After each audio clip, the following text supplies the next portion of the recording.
Well, welcome to the very first official video of the Faithtoolbox series. My name is Pastor Lyndon and I'm in Manurewa, New Zealand, a lovely little town in a very big city, well, big for me anyway, of Auckland. So I'm sitting in the downtown area of Manurewa. The reason I'm sitting down here is because part of the promise that we've made to ourselves in planning this series is that we want our belief to affect not just what we think, but how we practice, or what we actually do with our life. And key for that is we want to ensure that we don't hide what we believe, that we actually talk about what we believe in the public space, and don't just talk about it, but live it. And so that's why I'm sitting down here to explain what the series is and what we hope to have come out of this series. So what we want to do is we want to give people tools to discern what is truth. Of course, all of that leading to we wanting to know who God is.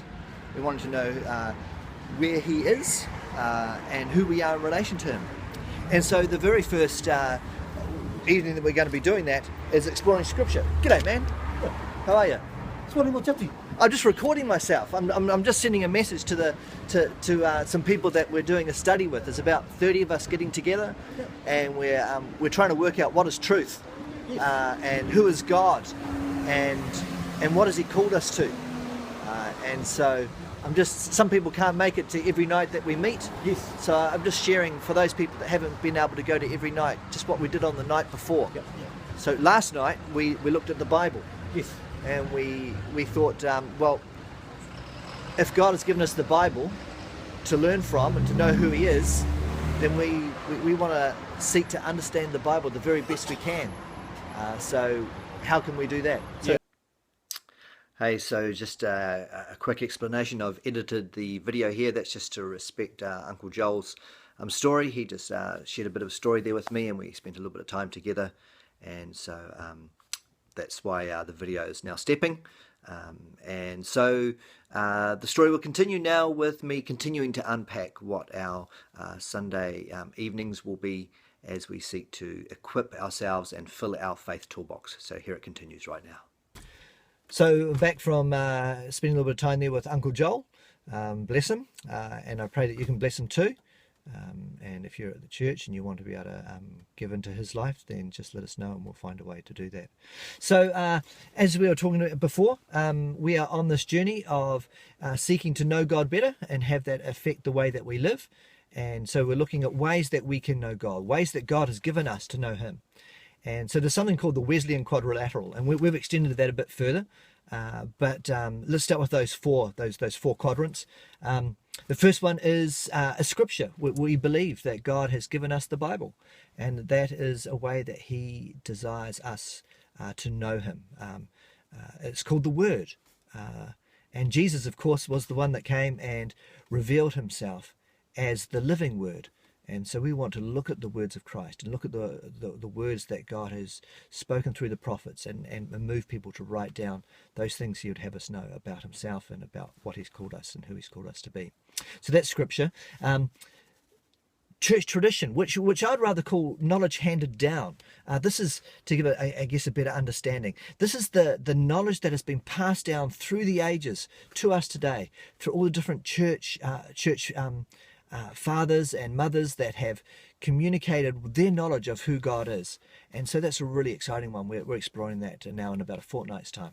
And then reason, this grey stuff between our mind that God has given us, that we can truly do exactly what we're doing now, seeking to understand our faith. That's so important that God has given us this ability to understand who He is. Of course, there's a limit to that because we are but human and God is God. So we can't understand all that He is, otherwise He's not a really big God, is He? But He is. He is an incredible God. We can't possibly understand all that He is. But to our very best of our ability, the abilities that He's given us, seeking to understand who He is. And then experience.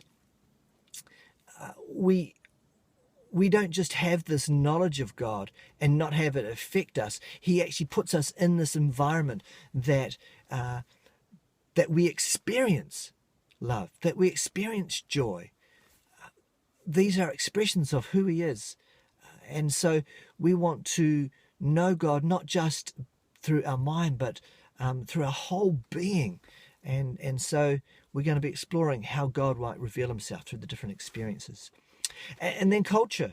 So this is one that's been added, I guess, in the last little while, as we have, as the church, have recognized that God has placed us in an environment. And so in one set, yes, it's a subsection of experience, but we're kind of highlighting it in a stronger way, that our cultural lens affect how we might know God. So while church tradition and scripture and all these things have been written in cultural context, and it's important that we understand the context in which they've been written to better understand what has been written, so too we live in a context right now. And so we have a propensity to want to view things in a certain way. We perhaps want to seek answers that we want, outcomes that we want, which perhaps we need to challenge ourselves on. And then in the same way, recognizing that God has given us these cultures, but not on a wholesale basis, recognizing that everything that God has given us, we tend to change over time, to corrupt because of sin.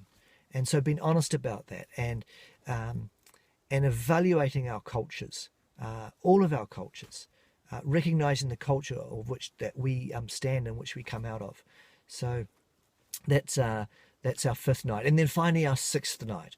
Our sixth night is placing all of these things together, putting them alongside each other, and seeking to know when they come into conflict, when and inevitably they will, when we explore certain aspects, when we seek to understand who God is and what truth is, then there will be conflict. And so what is it that we do with that conflict? What becomes more authoritative? So that'll be a great evening as well, as we explore that. So there you go. That's our service. That is our series. That is what we are going to be doing as a family, journeying together, not doing it alone, hiding in our own little spaces, seeking to decide truth on our own. No, we want to do it together, seeking to allow each other's experiences and insights to rub off on each other so that we may better know God. Bless you. I look forward to journeying with you.